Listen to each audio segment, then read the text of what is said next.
శ్రీ అక్కిరాజు రమాపతిరావు మంజుశ్రీగా కూర్చిన ప్రసిద్ధ రచయితల ప్రశస్త వ్యాస సంకలనం సాహితీ వైజయంతి 20వ భాగం 28/9/24 దేశోద్ధారక కాశీనాథుని నాగేశ్వరరావుగా వదాన్యత, విశాల హృదయం, సాంఘిక సంస్కరణ మొదలైన విషయాలు నోరి నరసింహశాస్త్రి గారు చెప్పేటువంటి వ్యాసాన్ని మనం నిన్న మొదలుపెట్టాం. 4 భాగాలు అయ్యాయి. అందులో 5వ భాగం. నాగేశ్వరరావు గారి రచనలలో ప్రధాన లక్షణాలు ఏమి? విశ్వశ్రేయ కావ్యం అని సూత్రించి శ్రేయసే భూయాసహు అని మంగళ ఆచరణం చేసిన నన్నయ్య భట్టారకుడు ఆదర్శాన్ని ఆయన తన సమస్త రచనలలో కార్యరూపంగా ప్రదర్శించారు. జీవయాత్రను కైవల్యయాత్రగా చేసే ఆ ఆశయమే వారి రచనలలో విశ్వశ్రేయస్సు రూపాన్ని పొంది దీనికి సాధనంగా పంతులుగా పరిగ్రహించిన సమన్వయ తత్వమే విశాల దృష్టిగా రూపం. సత్పథం అనే దాన్ని గమ్యంగా తీసుకున్నారు. తమకు తోచిందే కాక ఇతర మార్గాలు దుష్పథాలుగా భాషిస్తాయి. ఎవరికి నదీనాం సాగరో గతి సర్వదేవ నమస్కార కేశవం ప్రతి గచ్చతి మమ వర్తానువర్తంతే మనుష్య పార్థ సర్వశః. ఇలాంటి వాక్యాల స్ఫూర్తి కలవాళ్ళ ఈ విశాల సృష్టి ఏమిటో దృష్టి ఏమిటో తెలుసు. పూజ్యులైన ఆచార్యులు, ఉద్దండులైన పండితులు అనేక వ్యాఖ్యలు రచించిన భగవద్గీత వంటి ఉద్గ్రంథానికి వారు రాసిన టీకా తాత్పర్య వివరణాలలో కొన్ని ఎంతో ముచ్చట కొని స్వతంత్ర వివరణాలు కలవు. శ్రేయాన్ స్వధర్మో విగుణ పరధర్మాత్స్వ సనుష్ఠితాననే వాక్యాన్ని వివరిస్తూ ఆత్మయోగ ధర్మం స్వధర్మమని, దేహేంద్రియ ధర్మం పరధర్మమని వివరించటం అలాంటి వాటిలో ఈ మాటలు ఎవరు చెప్పాలో నాకు తెలుసు. ఈ క్రింది శ్లోకాలలో భగవానుడు ఇంద్రియ విషయాలలో రాగద్వేషాలకు వశం కాకూడదని ఉపదేశించి గుర్తుకు తెచ్చుకుంటే పంతులు గారి స్వతంత్ర వివరణ ఎంత సమంజసంగా ఉందో తెలుసు. గీతా గ్రంథాన్ని వ్యాఖ్యానించడం వారు ప్రధానంగా బాలగంగాధర్ తిలక్ గీతా రహస్యాన్ని అవలంబించినట్లు అనిపిస్తుంది. కొంత మహాత్ముని గ్రంథాలను కూడా అవలంబించి కానీ పూర్వాచార్యులను ఎక్కువ గౌరవంతో భజించారు. చేతనైనంత వరకు సమన్వయం చేస్తూ అది సాధ్యం కాకపోతే ఎవరిని ఖండించటానికి పూనుకో వాళ్ళ భావాలు ఇలా ఉన్నాయి అని సంక్షేపంగా ప్రదర్శించి ఔచిత్యం వారి రచనలలో ఇతరాలను స్పష్టంగా ఖండించాల్సిన అవసరం వచ్చిన చోట కూడా నిగ్రహం సౌజన్యాన్నే చూపారేగా విషయ ప్రదర్శనలో వెనకాడాల. ఆంధ్ర వాంగ్మయ చరిత్రలో ఇవాల్టి ద్రావిడ పరిశోధకుల విపరీత తమిళ వాంగ్మయ ప్రాచీనతా సిద్ధాంతాలను విమర్శిస్తూ వేదనాయుగం పిల్లే మాతృభాషాభిమానం అవ్యక్త సిద్ధాంతాలకు కారణమైందని మొహమాటం లేకుండా 1 సంవత్సరాది సంచికలు గత సంవత్సరంలో ఆంధ్రలోకంలో కవుల కలహాలు ముదిరాయి అని ప్రస్తావించి అవి జాతి ద్వేషాభిమానాలుగా పరిణమిస్తాయి అనే దురవస్థ నుండి భాషను కాపాడటం తమ విధి అని భాషాభిమానులను ఉద్బోధించారు.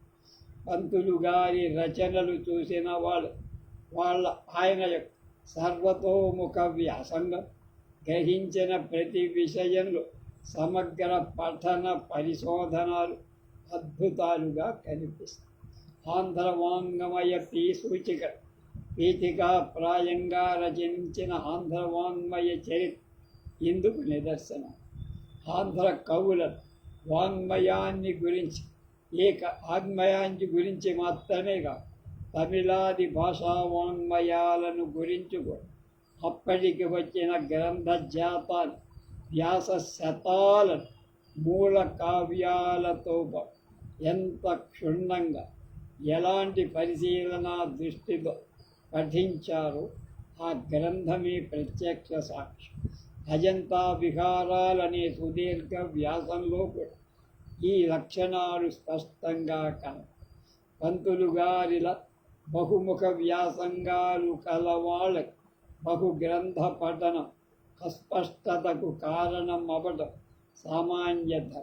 కానీ అది ఎంత మాత్రం వారి రచనలకు అన్వయించి ఎంత విపుల విషయమైన స్పష్టంగా సులభంగా చెప్పడంలో ఆయన అద్వితీయ. కావలసిన చోట్ల వారు పట్టికలు సిద్ధం చేసి ఉంచి ఆంధ్ర వాంగ్మయ చరిత్రలో పట్టిక విషయ అవగాహనకి ఎంతో ఉపయోగపడుతుంది. ఇక అజంతా విహార వ్యాసం చదివిన వాళ్ళు కలిగే ఆశ్చర్యంకి అంతు. ఆ ప్రదేశం చేరే మార్గాల ప్రారంభమైన వ్యాసం ఆ విహారాలు ఎలాంటి రమణీయ ప్రదేశాల్లో నిర్మించబడ్డాయో అన్ని, ఏ గుహ ఏ ఆకారంలో ఉన్నది, దేనిలో ఏ చోట ఏ చిత్రం వ్రాయబడిందో స్పష్టంగా కళ్ళకు కట్టినట్టు ప్రదర్శించారు. ఆ చిత్రాల్లో రెండవ గుహాలయంలో పద్మపాణి బోధిసత్వుడి చిత్రం ఉత్తమోత్తమైందిగా కళావిధులు భావిస్తారు. పంతులు గారు దానిని విస్తరించి మౌన వ్యాఖ్యా ప్రకటిత పరబ్రహ్మతత్వం ఇది అని దక్షిణామూర్తి భావంతో అన్వయించి ఆ మహాచిత్రంలోని తక్కిన వివిధ భాగాలు ఉత్సాహంతో వర్ణించి చదివిన వాళ్ళ చిత్ర కళలు పంతులు గారి అభిరుచి ఎంత సున్నితమైందో ఆశ్చర్యంగా. అజంతా విహారాలు స్వయంగా ఆ వ్యాసం చదివినప్పుడు కలిగినంత స్పష్టంగా కలగడం చాలా కష్టం. బహుశ్రద్ధతో బహు కష్టంతో లభ్యం కాని బహుగ్రంథాలు పఠించితే కానీ కలగడం అంటం అతిశయోక్తి. ఎంత శ్రమ చేశారో. ఇతర గ్రంథాలకు వారు వ్రాసిన ప్రస్తావన తొలి పలుకులలో ముఖ్యంగా వాటి గుణగ్రహణ పారీణత కలం. ఆ లక్షణాలకు బసవ పురాణ ప్రస్తావం, మాలపల్లికి స్నానఘట్టాలకు వ్రాసిన తొలి పలుకులు దృష్టాంతం. బసవ పురాణ ప్రస్తావం వారి మతతత్వ సమన్వయానికి నికష ఉప. నేటి కాలపు గ్రంథమైన మలపల్లిని వారు ఎన్ని విధాలుగా శ్లాఘించారో చూడ. శైలిని గురించి వ్రాస్తూ తెలుగు మాటలు, తెలుగు దేశం, తెలుగు సాహిత్యం, తెలుగు హృదయం, తెలుగు సంకల్పం మాలపల్లికి అనిర్వచనీయమైన ప్రతిభ సమకూర్చి వాడుక భాషలో నవరసభరితమైన కావ్యాన్ని రచించిన లక్ష్మీనారాయణగా ఉన్నది. ధన్యం. భారతీయ వేదాంత విజ్ఞాన సారమైన విశేష ధర్మ ఉపదేశాల కథను ఉపసంహారం చేయట సర్వోత్తమంగా ఉన్నది అన్న. పంతులు గారికి ఎంత సౌజన్యమున్న సత్యపథం నుండి పక్కకి రావటం ఒప్పుకో. ఆ తొలి పలుకలలోనే సందర్భానుసారంగా చేసిన వర్ణన, బోధలు, వ్యాఖ్యానాలు జ్ఞానదాయకాలైన కావ్యరసానుసంధానాన్ని ప్రతిబంధకాలై కావ్యం పురాణ పరిమాణాన్ని పొందింది అని వ్రాసిన దానిలో ఎలాంటి నిశిత విమర్శ ఉందో మనకు అర్థం. ఇది ముఖ్యంగా ఇవాల్టి నవలాకారులు, సవిమర్శకులు గమనించాల్సిన సూక్ష్మ ధర్మం అంటున్నారు దోరి. అలాగే బసవ పురాణ ప్రస్తావనలు వీరశైవం తలపెట్టిన కులాచారణ నిర్మూలనం దుస్తరమై లింగాయతులు, జంగాలు, సాలెలు, జాండ్రలు ప్రత్యేక కులాల వారి మరికొన్ని కులాలు ఏర్పడి భక్తి ప్రధానమైన వీరశైవం నిర్జీవమై ఆచార సంప్రదాయ బద్ధమై సాంఘిక ప్రయోజనాలకు మానవ కళ్యాణాన్ని నిరుపయోగమైంది అని వ్రాయటానికి వారు ఎంత సాహసంగా రాశారో, ఎంత ధైర్యంగా చెప్పారో వెనకాటకుండా అది. వారి ఉదాత్త గంభీర శైలి ముఖ్యంగా చెప్పాలి. వారి శరీరంలో వారి ఆశయాలు ఉన్నత. వారి ఛాయాపటం చూసేవాడు నిండుతనం సౌమ్యతతో ఒకానొక విచిత్రమైన దూరభావం కూడా అది అల్పబుద్ధులకు భయం కూడా కల్పిస్తుంది. ఇక్కడ కుబుద్ధులకు, అల్పులకు, కుటిలకు స్థానం లేదని, అలాంటి వాళ్ళని దగ్గర కూడా రానివ్వని ఉదాత్తం. పంతులు గారి రచనలన్నిటిలో వారికి అభిమాన పాత్రమైన సంవత్సరాది సంచికలు చాలా నేను సేకరించి ఉంచాను. దానికి వారు వ్రాసిన పీఠికలు, ప్రస్తావనలు మా విశ్వాసం. వారిలో పంతులుగా తమ సర్వశక్తులు సంపూర్ణంగా ఉపయోగించి అవి సామాన్యంగా వసంత శోభను వర్ణించటంలో ప్రారంభం. సూర్య సిద్ధాంతాన్ననుసరి గత ఏడాది సృష్ట్యాది నుండి 198,85,800 పైచిలుగు సంవత్సరాలు గతించాయని లెక్కేసి ఈ అనంత కాలంలో సంవత్సర కాలం ఎంత స్వల్పమో చెప్తారు. అలాగే పైన ఈ గత సంవత్సర కాలంలో ప్రపంచంలోని ప్రధాన పరిణామాల సమీక్ష చేసి ప్రత్యేకంగా భరత భూమిలో, ఆంధ్ర భూమిలో జరిగిన విశేషాలు సమగ్రంగా ప్రదర్శిస్తారు. చివర సంచికలోని వ్యాసాల చిత్రాలు స్థూలంగా వివరిస్తారు. ఇది సామాన్యమైన ధర్మమైన వారికి ప్రతి సంవత్సరాది సంచికలు ఏదో ఒక విశేష విషయ ప్రాధాన్యం ఇవ్వాలి అనే ఆలోచన ఉంది అని అర్థం చేసుకున్న విషయం 1916 నల సంవత్సరాలు సంచిక ప్రస్తావన చదివినప్పుడే కానీ మనకు స్ఫురించ 10 సంవత్సరం చేసే ఆలోచన లేక సంవత్సరం ముందుగానే ఒక ప్రణాళికాబద్ధంగా నాడు ఈ సంచికలు ప్రచురింపసాగారన్న విషయం మనకు అర్థమవుతుంది. ఆ ప్రస్తావనలో పూర్వం ప్రచురించిన 6 సంచికల విషయాలు ప్రస్తావించి ఏ సంచికలు ఏది ప్రాముఖ్యమో చెప్పారు.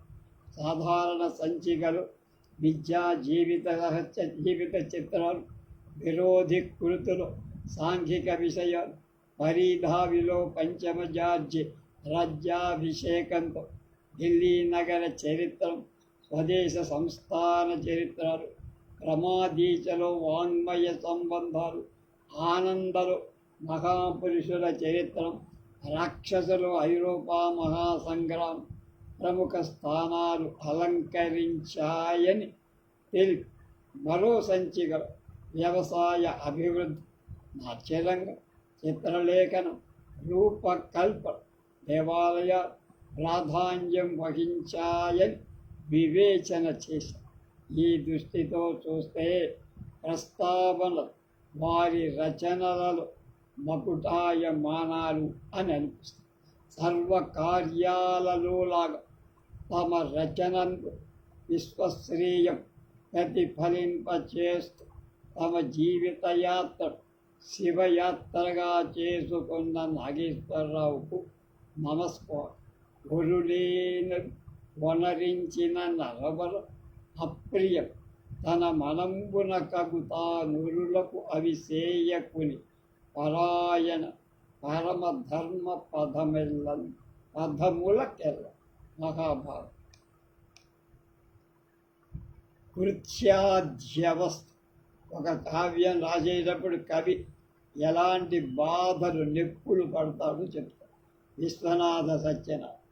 లోకంలో ఏదైనా కష్టమైన పని చేస్తే కృత్యాధ్యవస్థ అయిందంట. కృత్యాధ్యవస్థ అంటే కార్య ఆరంభంలో పడే కష్టం.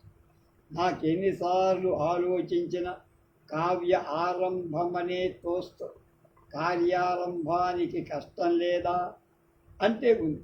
దానికి విఘ్నేశ్వర పూజలతో ఆ కష్టం తీరు. కావ్య ఆరంభాన్ని కూడా తీరు కదా అనొచ్చు. మన తెలుగు కవులు చాలామంది అలాగే తీరు.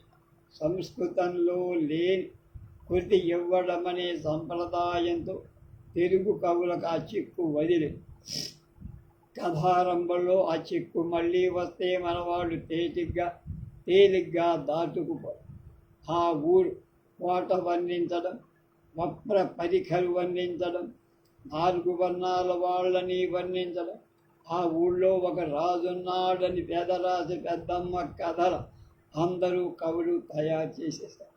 అంచేత వాళ్ళ కావ్యాలనే మనం నిందించటంలా. కావ్యాలు తక్కిన భాగాలని జగదద్భుతకరంగా చేశారు. కానీ కృత్యాధ్యవస్థ అనే దాన్ని పడ్డారు కాదు వారు. తెలుగులో ఒకరిద్దరు కృత్యాధ్యవస్థ పడ్డవాళ్ళు ఉన్నారు.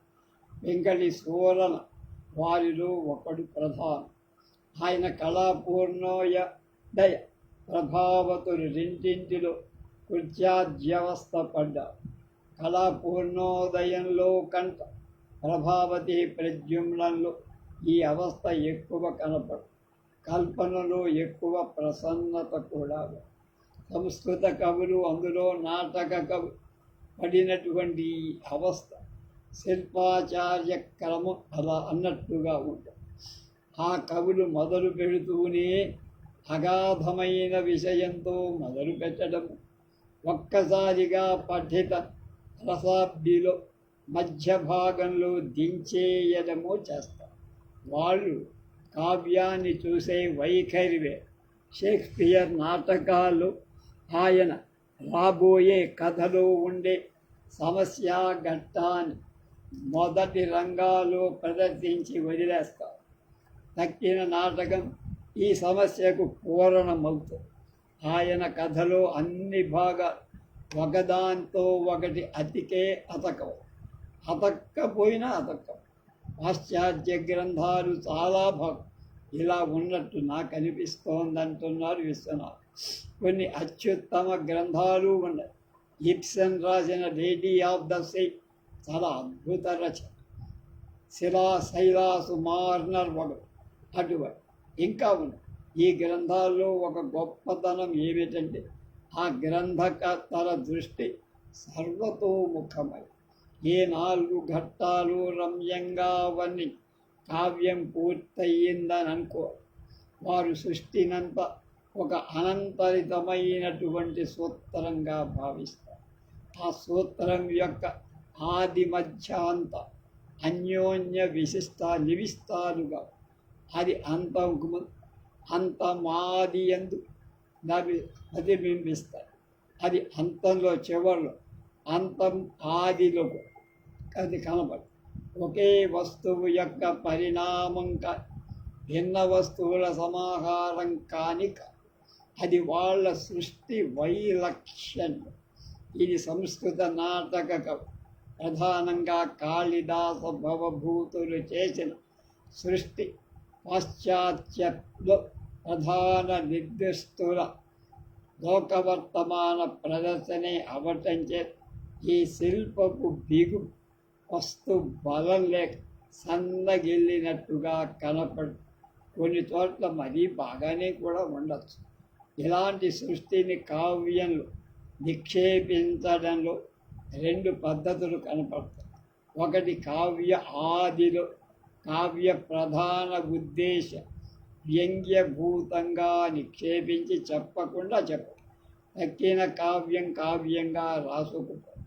రెండవది కావ్యం యొక్క సర్వ ఆకృతి ఒక మహార్థానికి వ్యంగ్య రూపంలాగా చెయ్యి.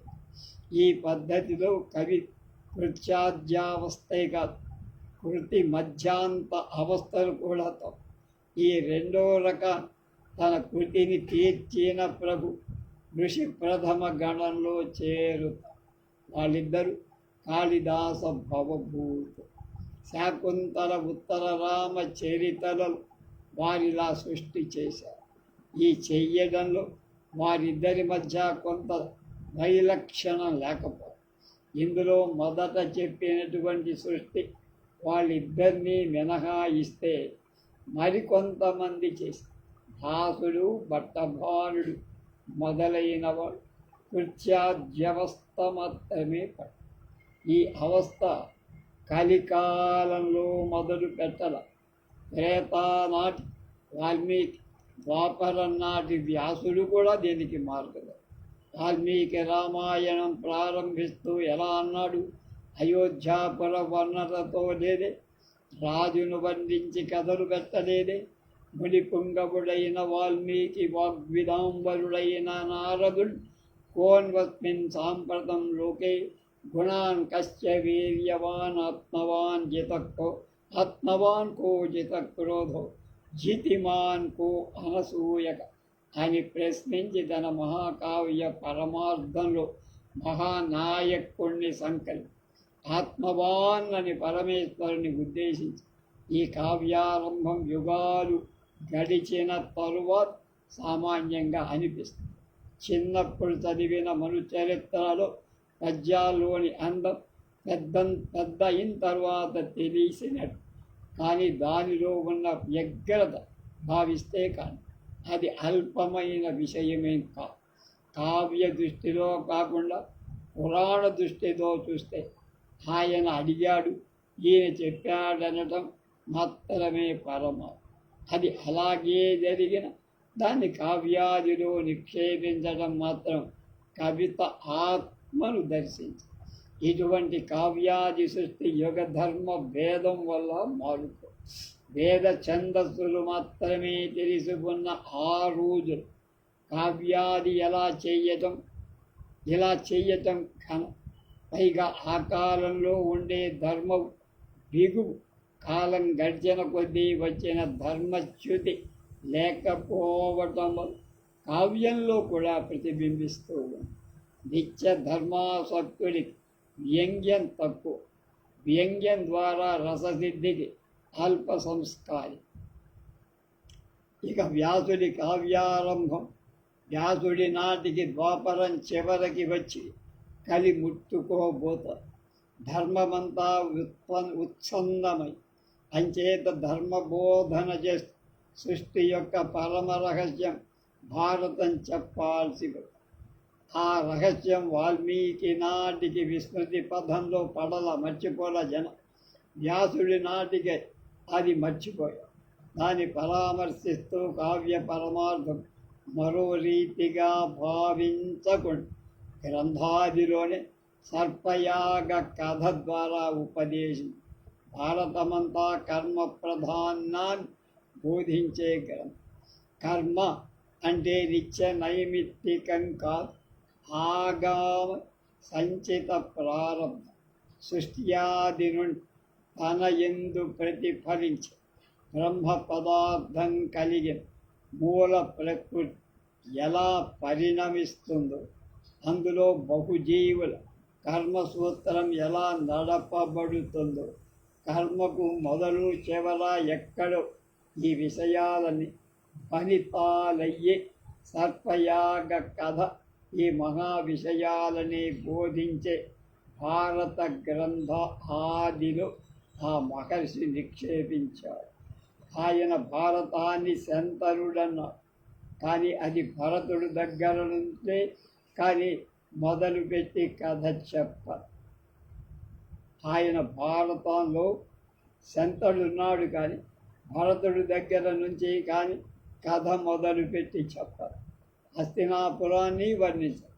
అయితే సర్పయాగం కథాముఖంగా ఎందుకు చేశాడు? సర్పయాగం యొక్క బీజాలు కొన్ని వేల ఏళ్ల పూర్వమే పడ్డాయి. సర్పయాగం కళ్యాదిలో సముద్రం మథనం త్రేతాయుగం.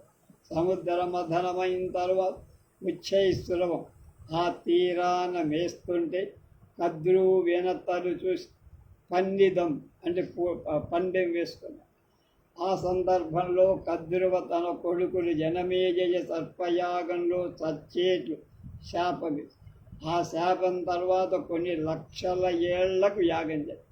కర్మసూత్రం రకరకంగా సాగుతాయి. అందులో ఉదంకుడి కథ అనుస్యోర్, రురు ప్రమద్వర్ల కథ కలిసిపో. అస్థీకుడు వచ్చి పరీక్షితుడు చచ్చిపోయిన పామును ఋషి మెడలు వేశారు.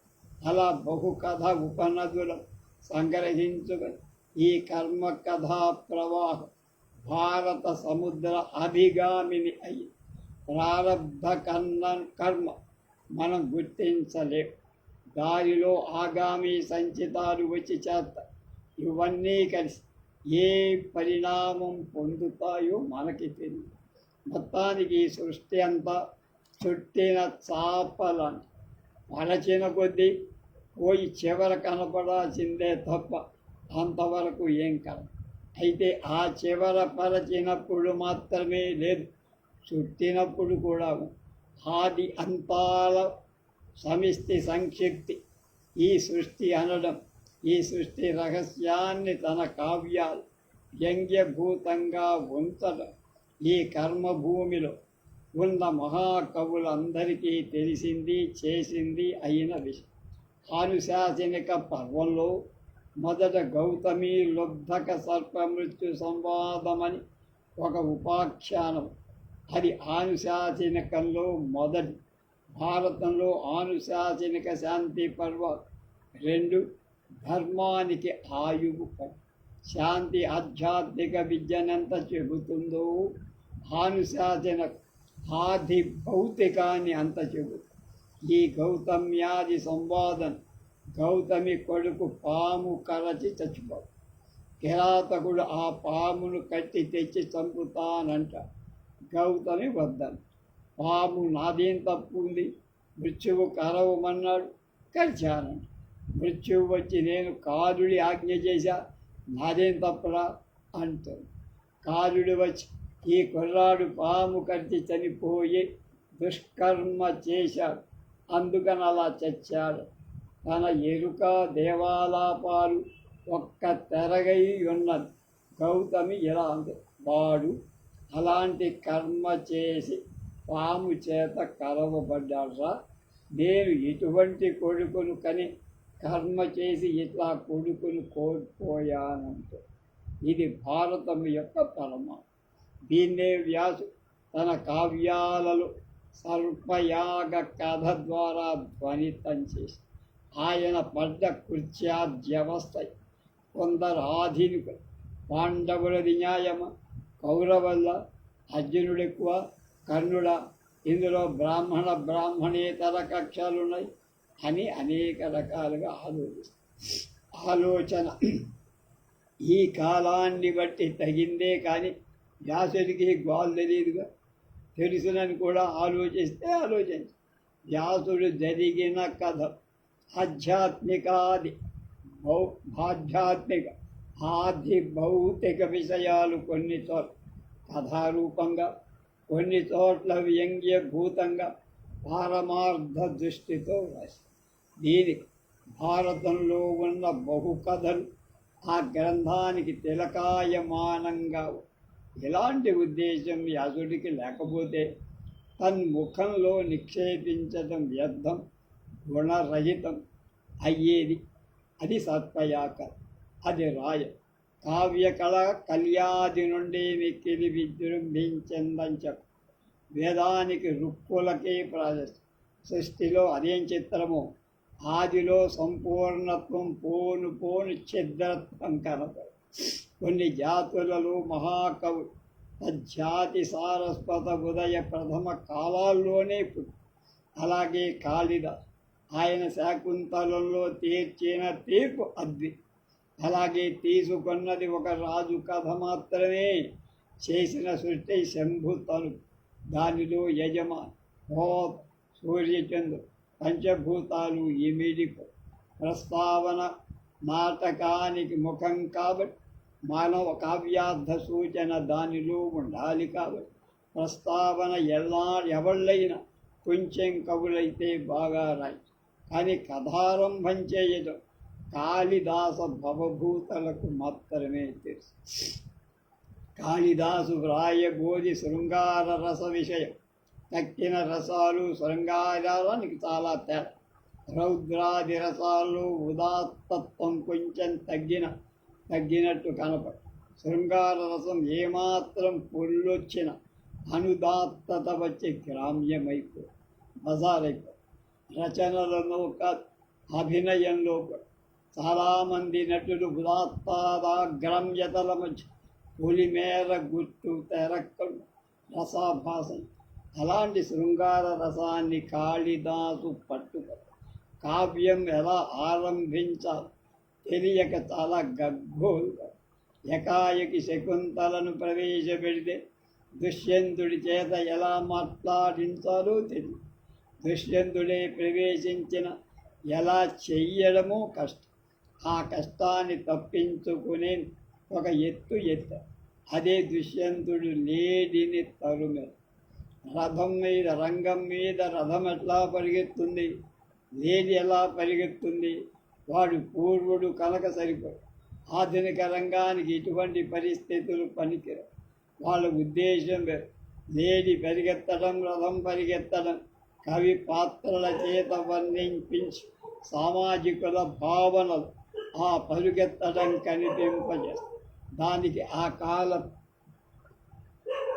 నటకులు సామాజికులు కావు. ఆ లేడిని ఇంత మాత్రం కోసమే ప్రవేశపెట్టాడా? పెడితే మాత్రం శిల్పం కాదు. శిల్పమేం చేస్తుందంటే బహు విషయాలు స్ఫురింపచేస్తారు. ఫలితాలు, వ్యంగ్యాలు, ధ్వనులు అధికంగా ఉన్న కొద్దీ అధికమైన శిల్పం. అదే సౌందర్యం, అనగా భావనా సౌందర్యం. ఆ లేడి కాని రథస్వాలుగా కాళిదాసు కావ్య వస్తువుల ధ్వనిస్త గిరివాభంగాభిరామం బహురనుపతి చందనే బద్ధ దృష్టి పశ్చాద్ధేన ప్రవిష్ట శరపతనభియ భూయసా పూర్వక. ఆ లేడి మాటికి వెనక్కి తిరిగి చూస్తోందట. పశ్చార్థ భాగాన్ని పూర్వార్ధ కాయంలో, వెనక భాగాన్ని ముందు భాగంలో ప్రవేశపెట్టు. కవి తన కావ్య కథ ఇలా ధ్వనింపజే. తన కావ్య పశ్చార్థ భాగం పూర్వార్ధ భాగంలో ఉంది అని తన కావ్యం మాటి వెనక్కి తిరిగి చూస్తూ లక్ష్యాన్ని వదిలిపెట్టకుండా పోతోంది. ఉదగ్గర కృతాలతో ఆకాశం మీద ఎగిరిపో. ఆ ఉదగ్గర ఘట్టాలు శాస్త్రోక్తంగా ఉర్విని స్పృశించేగా శాకుంతల విమర్శ విషయం. కవికే తన కావ్యారంభంలో ఇలా తాను ఎటువంటి కష్టంలో ఉన్నాడో తెలుసు. అందుకనే ఉద్భాతిని భూమి రియం, నేల మెట్ట ఫలాలుందన్న. అది తన కథలోని ఇక్కట్టనమాట, అంటే కష్టం. శృంగార రసం ప్రారంభించటం కష్టమని ధ్వనించి తాను రథం మీద పోయే వేగాన్ని చెబుతూ కూడా దాన్ని ధ్వనిస్తాడు. రేపు మిగతా విషయాలు తెలుసుకుందాం. అక్కడ శ్లోకం ఉంది, దాన్ని ఎలా ఉంది.